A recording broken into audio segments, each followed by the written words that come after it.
ఆదిలో వాక్కు ఉండెను, ఆ వాక్కు దేవుని యొద్ద ఉండెను, ఆ వాక్కు దేవుడై ఉండెను.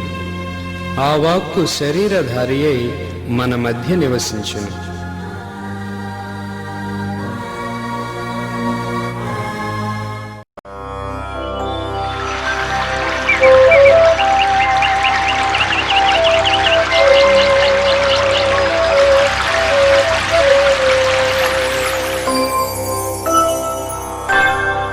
దైవ ఉనికిని చాటు నిబంధన మందసమా, దైవ వరములనిచ్చు దీవెన పాత్రమా, సకల వర ప్రసాదములనిచ్చు పరిశుద్ధాత్మమా,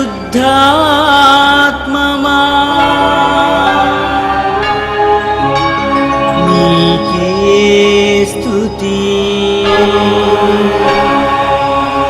నీకే మహిమా, నీకే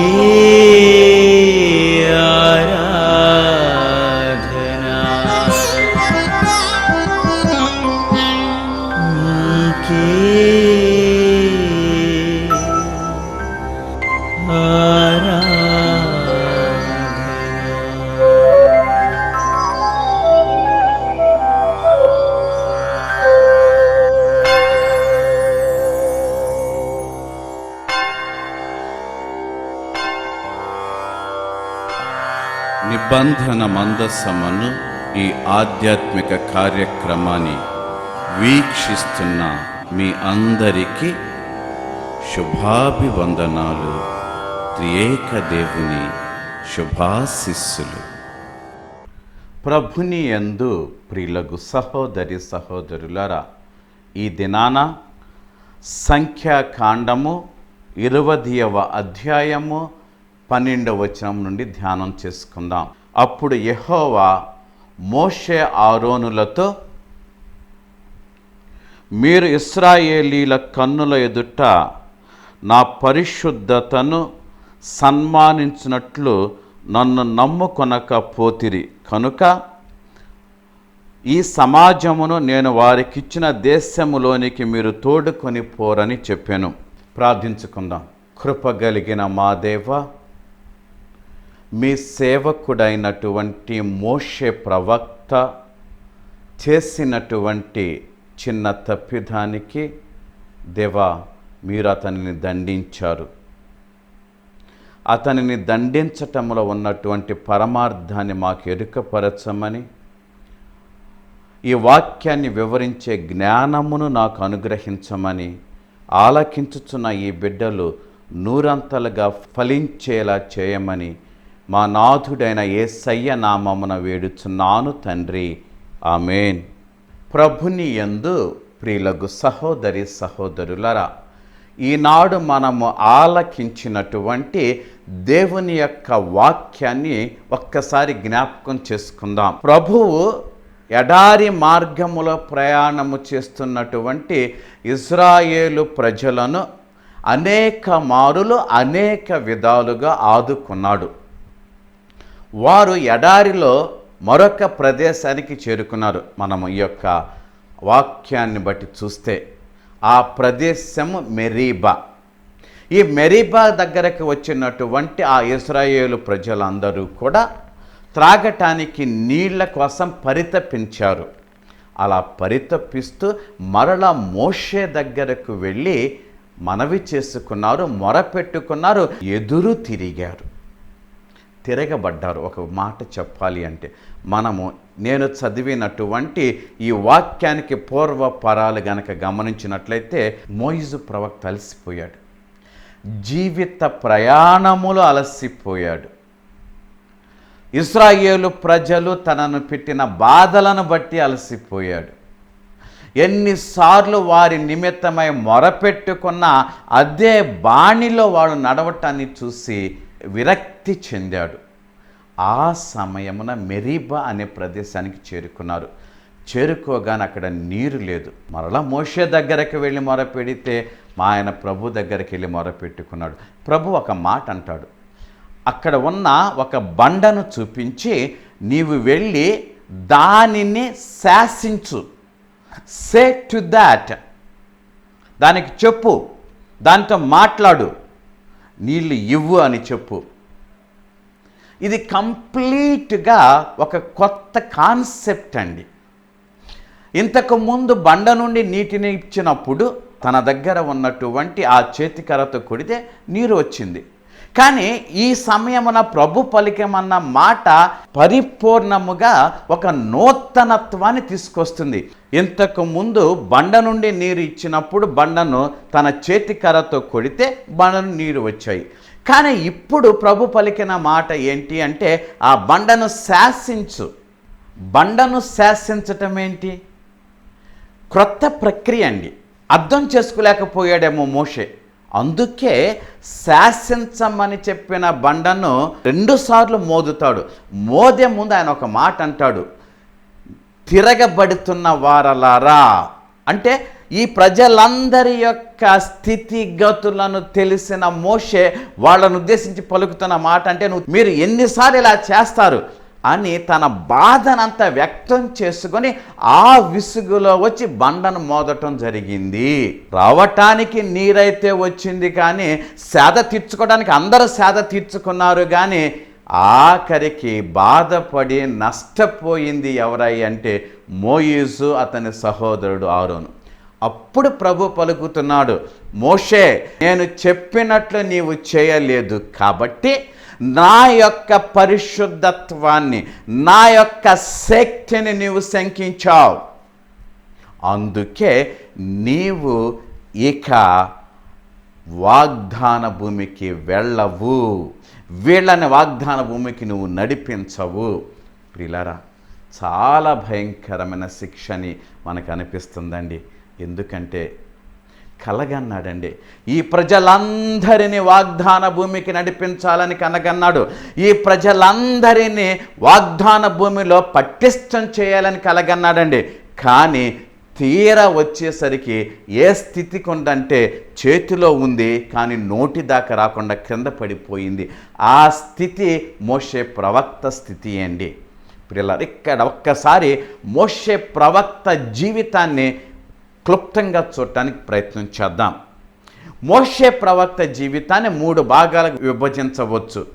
మొదటి 40 సంవత్సరాలు, ఆ తరువాత 40 సంవత్సరాలు, ఆ తరువాత 40 సంవత్సరాలు, 120 సంవత్సరాల మోయిజు ప్రవక్త జీవితాన్ని మనం కొద్దిగా తెలుసుకోవడానికి ప్రయత్నం చేస్తాం. ఆయన పుట్టటానికి ఇజ్రాయేలీల సమూహములో పుట్టిన, ఇజ్రాయేలీల ప్రజలలో పుట్టిన, పెరిగింది మాత్రం ఐగుప్తు రాజసౌధములో. ఎందుకు జరిగింది అంటే రేపటి దినాన అక్కడ నుండే తను వీరి స్థితిగతులు తెలుసుకోగలగాలి. అందుకే దేవుడు ఇతనిని ఇజ్రాయేలు యొక్క జనాంగములు జన్మింపచేసిన పెరిగే బాధ్యత మాత్రం ఐగుప్తు రాజసౌధములో చేశాడు. అలా 40 సంవత్సరాలు పెరిగినటువంటి ఆ మోయిసు ప్రవక్త ఒకానొక దినాన తన జనులు ఏ విధముగా ఉన్నారో చూడటానికి వెళ్ళి అక్కడ 2 వ్యక్తులు పోట్లాడుకుంటాం చూసి అందులో ఒకడు ఐగుప్తీయుడైతే ఒకడు ఇజ్రాయేలీడైతే ఐగుప్తీయుని చంపి పాతేయటం జరిగింది.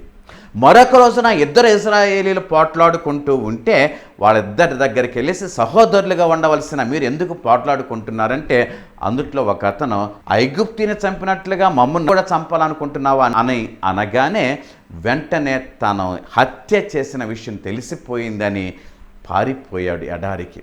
ఇక్కడికి 40 సంవత్సరాలండి. ఇక ఎడారిలో ఆయన 40 సంవత్సరాలు బ్రతికాడు అండి. ఆకాశములో బ్రతికే స్థితిలో ఉన్నటువంటి మోయిజు ప్రవక్త పాతాళానికి పడవేయబడ్డాడు.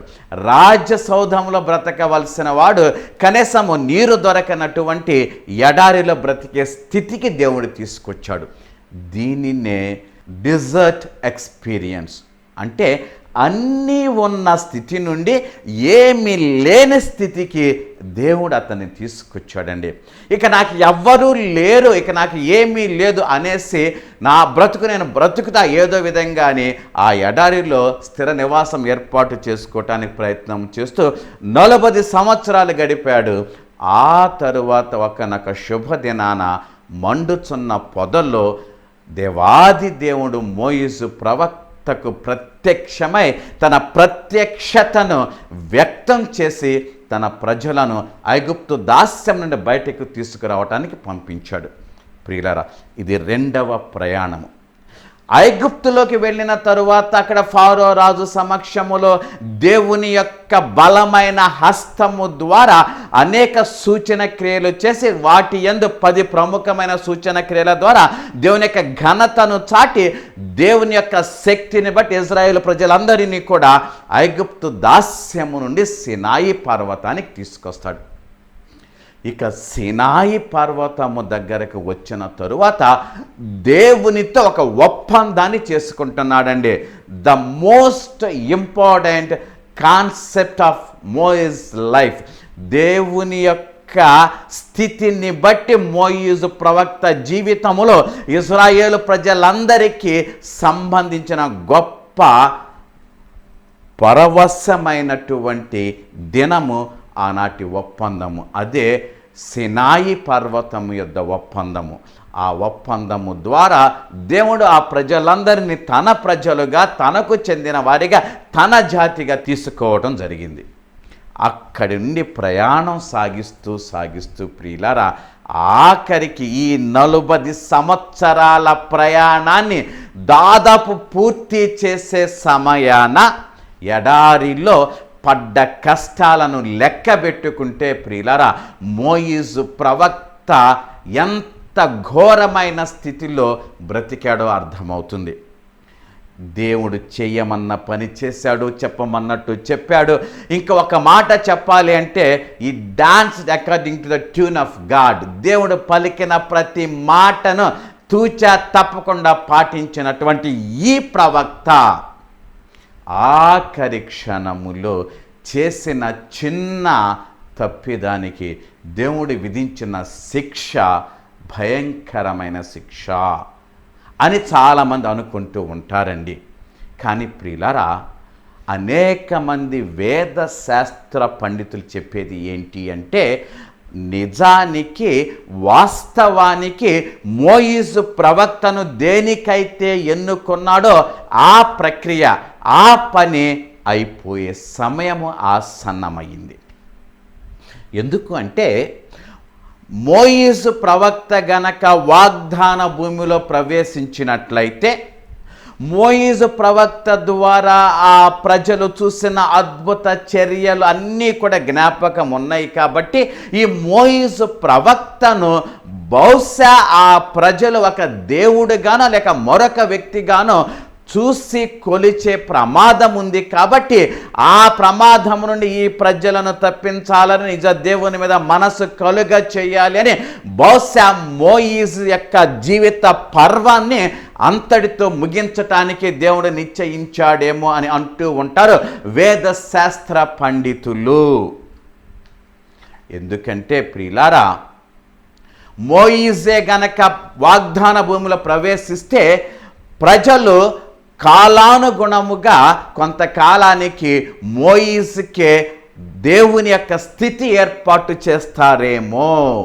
అందుకే దేని నిమిత్తమైతే మోయిజు ప్రవక్త ఎన్నుకోబడ్డాడో ఆ పనిని పరిపూర్తి చేయటానికి దేవుడు అక్కడితో ఎన్నిక చేసుకున్నాడు. ఏది ఏమైనా ఇక్కడ మనం ఒకటి గమనించాలి ఖచ్చితంగా, దేవుడు చెయ్యమన్నది మనము తూచా తప్పకుండా చెయ్యాలి. అది మోయిజు కానివ్వండి, మరొకరు ఎవరైనా కానివ్వండి. అయ్యో మోయిజు ఎంత గొప్ప గొప్ప కార్యాలు చేశాడు కదా, మోయిజు ద్వారా ఎంత గొప్ప గొప్ప కార్యాలు జరపబడ్డాయి కదా, అయితే ఇంత చిన్న విషయానికి దేవుడు ఆయన మీద అంతగా కోపగించుకోవాలంటే తప్పదు. దేవునికి అందరూ సమానమే. ప్రియులారా, దేవుని దృష్టిలో అందరూ సమానమే. అతను మోయిసు కావచ్చు, మరొకరు కావచ్చు. దేవుడు చెయ్యమన్నాడు, ఆయన చేయలేకపోయాడు కాబట్టి శిక్షకు గురి అయ్యాడు. ఇది మాత్రం వాస్తవం. ఏంటి ఆ శిక్ష అంటే, నీవు వాగ్దాన భూమిలో ప్రవేశించవు. మన జీవితములో అనేక మారులు చేయమన్న పని చేయకుండా మనం బ్రతుకుతున్నాం. ప్రభు మనల నుండి కాంక్షించేది, మనల నుండి కోరుకునేది, మనలను చేయమని చెప్పినది చెయ్యకపోవటం వలన మనము పాపము కట్టుకుంటున్నాం. ఈ పాపము అనేటటువంటిది దేవుని యొక్క ఆజ్ఞను అతిక్రమించటము ద్వారా మనకు సంభవిస్తూ ఉంటుంది. ప్రియులారా, ప్రతి పాపానికి మనం పరిహారం చెల్లించాలి. అది ఎలా చెల్లించాలి, ఎప్పుడు చెల్లించాలి, ఎంత చెల్లించాలి అన్నది మనకు తెలియదు. కానీ ప్రతి పాపానికి కూడా మనము ప్రాయశ్చిత్తం చేయగలగాలి, పశ్చాత్తాపడగలగాలి. పాపము చేసినా సరే దానికి ప్రాయశ్చిత్తముగా పశ్చాత్తాపడి ప్రభు సన్నిధికి వెళ్ళి, దేవా, నేను పలానా ఆజ్ఞకి వ్యతిరేకంగా తప్పు చేశాను తండ్రి, నా తప్పును మన్నించండి అని మనస్స వాచ కర్మాన దేవుని సన్నిధిలో మొరపెట్టుకుంటే ఆయన మనలను తన కృపను బట్టి మన్నిస్తారు. ఇది మాత్రం వాస్తవం. మోయిసు చేసిన తప్పు వలన దేవునికి జరిగినది అవమానమండి. అదే విషయాన్ని ఇక్కడ వ్యక్తం చేస్తున్నాడు. ఎంత స్పష్టంగా అంటే, అప్పుడు యెహోవా మోషే ఆరోనులతో, మీరు ఇశ్రాయేలీల కన్నుల ఎదుట నా పరిశుద్ధతను సన్మానించున్నట్లు నన్ను నమ్మకపోతిరి. ప్రియులారా, మనం ఆలోచిద్దాం. మోయిజు ఆరోనులు ఆ బండ దగ్గరికి వెళ్ళేసి ప్రభు పలకమనినట్లుగా, నీ నుండి నీరు వచ్చునుగాక, ఇది యెహోవా మాట అని అన్నారు అనుకోండి. వెంటనే ఆ బండ నుండి నీరు వచ్చేది. నీరు రాగానే వెంటనే ప్రజలందరూ దేవాది దేవునికి స్తుతి స్తోత్రాలు చెల్లించేవాళ్ళు. కానీ అక్కడ మోయిజు చేసిన పని ఏంటి అంటే, దేవుడు నీవు వెళ్ళి ఆ బండను శాసించు అని అన్నప్పుడు దానికి ముందు ఒక మాట అంటున్నాడు అండి. మనం 10వ వచనం కనుక గమనించినట్లయితే, తరువాత మోషే ఆరోనులు ఆ బండ ఎదుట సమాజమును ప్రోగు చేసినప్పుడు అతడు వారితో, ద్రోహులారా వినుడి, మేము ఈ బండలో నుండి మీ కొరకు నీళ్లు రప్పింపవలెనా అనేను. చూడండి ఎంత మాట అంటున్నాడు. మొట్టమొదటిగా ఆ ప్రజలందరినీ ఉద్దేశించి అతను పలికిన విధానము, ద వే ఈ addressed the whole community of Israel, ఆ ఇశ్రాయేలు ప్రజలందరిని ఉద్దేశించి వాడిన పదజాలము, ద్రోహులారా వినండి. చాలా కఠినమైన పదజాలాన్ని అక్కడ వాడుతున్నాడు అండి. ఎందుకు ఈ మాట వాడాడు? ఇక్కడ ద్రోహులారా అన్నారు, తిరుగుబాటుదారులారా అంటున్నాడు. యు రెబెలియస్ పీపుల్ అంటే ప్రతి దానికి ఎదురు తిరిగేటటువంటి వారలారా అని మనం చదువుతూ ఉంటాము. ఎందుకని ఈ పదాన్ని వాడాడు? ఎందుకు వాడాడు అంటే, అలసిపోయాడు కాబట్టి ఇక చిరాకులోన ఏదో విధంగా పదాన్ని వాడాడు. అది దేవునికి నచ్చలేదండి. మొదటిది, నీవెవరవు? నేను ఎన్నుకున్న ప్రజలను నీవు ఆ పదజాలముతో వారిని తిట్టటానికి? నీవెవరవు?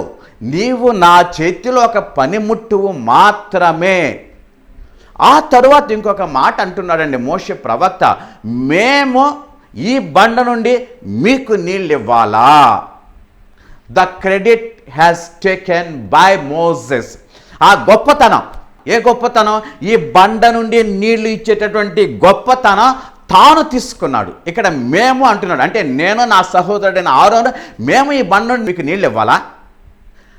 ఇక్కడ చూడండి, ఎప్పుడైతే మేము అన్న పదాన్ని మోషే ప్రవక్త ఉపయోగించాడో, దేవదేవునికి చెందవలసినటువంటి ఘనత, మహిమ, కీర్తి, ప్రభావాన్ని మా నెత్తి మీద వేసుకున్నట్లుగా ఆనాడు మోషే ప్రవక్త దేవదేవునికి చెందవలసినటువంటి ఆ ఘనత, మహిమ, కీర్తి, ప్రాభవాన్ని తమ యొక్క గొప్పతనముగా వాళ్ళు భావించి ఉండి ఉన్నారేమో అన్నటువంటి అనుమానము రాక తప్పదండి. ప్రియులారా, ఎన్నో అద్భుతాలు ఆయన ద్వారా చేయించాడండి.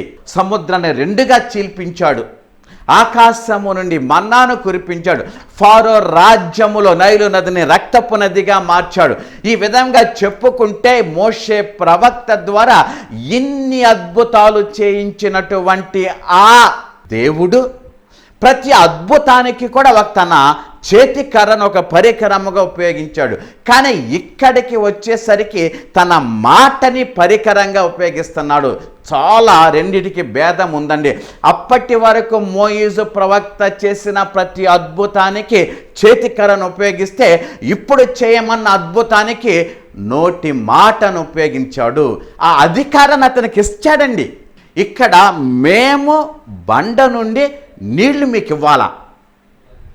ప్రియులారా, ఈ మాట ఈనాడు మాలాంటి దైవ సేవకులు కానీ, యాజకులు కానీ, లేక దేవుని పేరు చెప్పుకొని బ్రతికే వాళ్ళందరూ కూడా ఒక్కొక్కసారి ఏ స్థితికి మారుతున్నామంటే, మేము ప్రార్థన చేయగా ఇది జరుగుతుంది, మేము వాక్యము చెప్పగా వేల మంది ఆలకిస్తున్నారు, మేము ఇది చేయగా ఎట్లా జరుగుతుంది, మేము ఆశీర్వదించి ఇచ్చి మీకు తైలం ఇస్తే ఇది రాసుకుంటే మీకు స్వస్థత జరుగుతుంది. ఎప్పుడైతే ఎవరైనా సరే నేను లేక మేము చేసిన క్రియ వల్ల ఈ యొక్క గొప్పతనం జరుగుతుంది అని అంటారో అయ్యో వారికి అనర్థము. ఆనాడు మోయిజు చేసినటువంటి తప్పిదమే మేము కూడా చేస్తున్నాం. ప్రభునకు చెందవలసిన ఘనత, మహిమ, కీర్తి, ప్రాభవాన్ని ప్రభునకు చెందనివ్వకుండా కాస్త కుస్తో మేము దొంగిలించి ఆ క్రెడిట్, ఆ గొప్పతనం మేము ఆపాదించుకుంటే అయ్యో మాకు అనర్థము. మేము కూడా మోయిజు ప్రవక్తలా శిక్షించబడతాం. ఇది వాస్తవం. మేము మా సంఘాన్ని దేవుని దగ్గరకు తీసుకురావాలి, యేసయ్య దగ్గరకు తీసుకురావాలి, ప్రతిదీ యేసయ్యకు అప్పజెప్పాలి. We're just a custodians. మేము ఓనర్షిప్ తీసుకున్నామా, అయ్యో మాకు అనర్థము. అక్కడ దేవుని యొక్క ఆజ్ఞను అతిక్రమించిన ప్రభు అద్భుతం చేశాడండి. ఎవరి కోసం? మోషే కోసం కాదండి, ప్రజల కోసం. ఇది మనం ఆలోచించాలి. ప్రియులారా, మనమందరము కూడా దేవుని యొక్క ద్రాక్ష తోటలో పని చేసే పనివాళ్ళము. పని ఫలితం మనం పొందటం కాదు, పొందేవాళ్ళు ప్రజలు. కొన్నిసార్లు మోషేలా ఆయన యొక్క ఆజ్ఞను అతిక్రమించి ఆయన మాట ప్రకారం కాకుండా మరొక విధంగా మనం ప్రవర్తించిన ఆయన ఫలితాన్ని ఇస్తూ ఉంటాడు అండి. ఎవరి కోసం? ప్రజల కోసం అండి. ఆ బండను శాసించమన్నప్పుడు బండను శాసించకుండా బండను 2 సార్లు మోదటం వలన నీరు వచ్చిందండి. ప్రభు చెప్పిన ప్రకారము చేయకపోయినా నీరు వచ్చింది. ఆ నీరు ఎవరి కోసం? దాహార్తులుగా ఉన్న ప్రజల కోసం.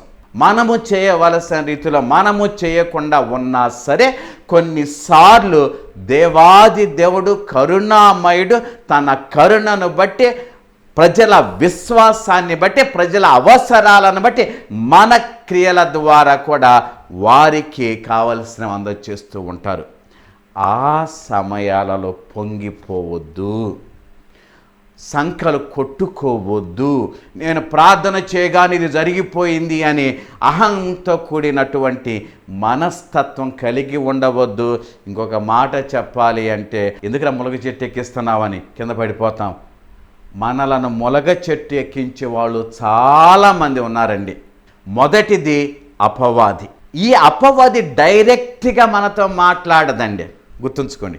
అపవాది డైరెక్ట్గా మనలోకి వచ్చేసి మాట్లాడదు. నాలాంటోడు, నీలాంటోడు ఇంకొక నన్ను తీసుకెళ్ళి నీతో మాట్లాడిస్తాను. నీ దగ్గరికి వచ్చి చెప్పొచ్చు, అయ్యో పాస్టర్ గారండి మీరు చేస్తున్న మహా గొప్పగా ఉందండి, మీకంటే ఇంకా గొప్పగా ఎవరు చేయలేరండి, మీరు మహానుభావులండి అనగానే మనం ఏం చేస్తాం? కాస్త మొలగ చెట్టు ఎక్కుతాం. అప్పుడు మనకి మనం చెప్పుకోవాలి, వాళ్ళతో కూడా చెప్పగలగాలి, నాదేముందయ్యా, నేను దేవుని చేతిలో పనిముట్టును మాత్రమే. ఈ మనస్తత్వం, మాటలు కాదు, మాటలు చెప్తామండి, ఈ మనస్తత్వం, అణిగి ఉండే మనస్తత్వం, ఒదిగి ఉండే మనస్తత్వం, మనల్ని మనం తగ్గించుకునే మనస్తత్వం, మనల్ని మనం కించపరుచుకునే దేవుని ఎదుట సాష్టాంగపడి వేడుకునే మనస్తత్వం, హ్యూమిలిటీ అంటాం. ఈ దీనత్వం కలిగిన వ్యక్తులుగా జీవించటం ప్రారంభిస్తే అప్పుడు మనలో నుండి, మన ద్వారా దేవుడు మహా గొప్ప కార్యాలు చేస్తాడు. ఆ కార్యాల ద్వారా దేవాది దేవుడు ఘనత, మహిమ, కీర్తి, ప్రాభవాన్ని పొందుతాడు. ఇది వాస్తవం. అలా దేవుని చేతిలో ఒదిగి ఉండే పనిముట్టులా మనలను నిలపమని, తయారు చేయమని, ఉపయోగించుకోమని, దినదినము, ప్రతిదినము, అనుదినము కూడా అలసత్వము లేకుండా జాగరూకులమై జీవించటానికి ప్రయత్నం చేద్దాం. మన పని ద్వారా దేవుడు మరింత ఎక్కువగా మహిమాన్వితుడిగా, ఆయన మహిమ మరింత ఎక్కువగా చాటబడేలా ప్రార్థన చేద్దాం. తలలు ఉంచుకొని ప్రార్థించుకుందాం.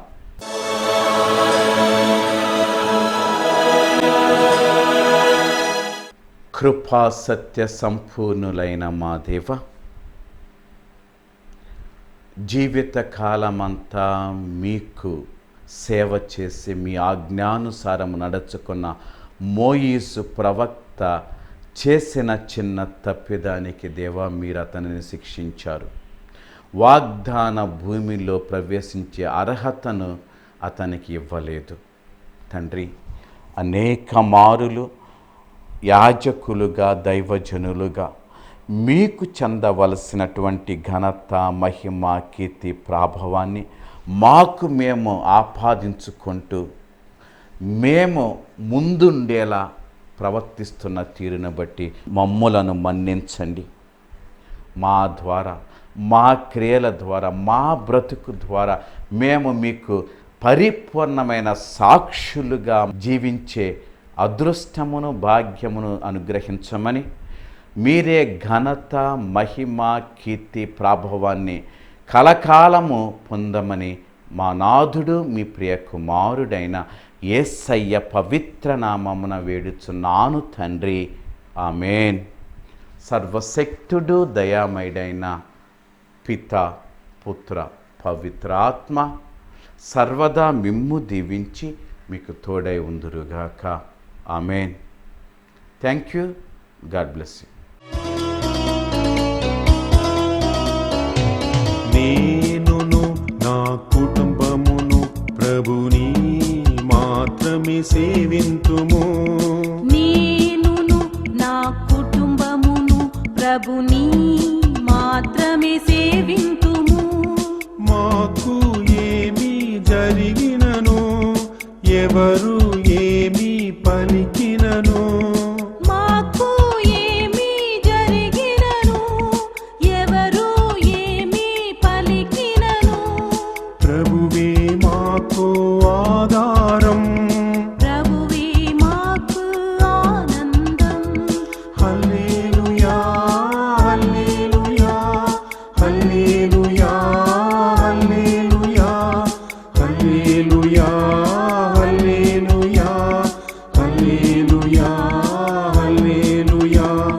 నేనును నా కుటుంబమును ప్రభుని మాత్రమే సేవింతుము. నేనును నా కుటుంబమును ప్రభుని మాత్రమే సేవింతును. నేనును నా కుటుంబమును ప్రభుని